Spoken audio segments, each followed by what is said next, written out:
егер қызмет карьера қуып кетсек, шақырылған жерлер көп. Қазақстанның үлкен екі қаласы Астана мен Алматыда. Бірақ күнде кетіп қалуға болады ғой. Бірақ артыңда не қалады деген әңгіме бар ғой.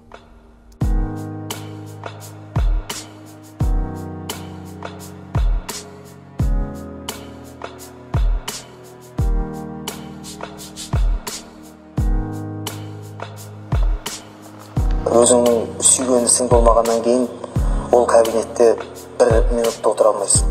Өзіңнің сүйген.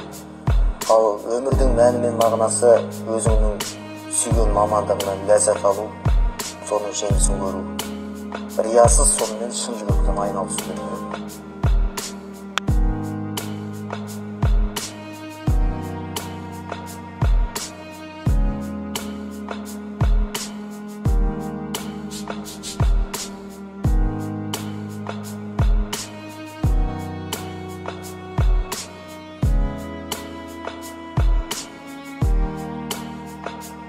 Қазақ көрермендеріне дайындаймыз спектакльді.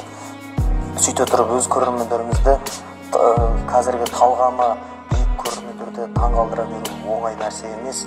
Қазіргі уақытта өтірік айтпауға тырысу керек сияқты сахна.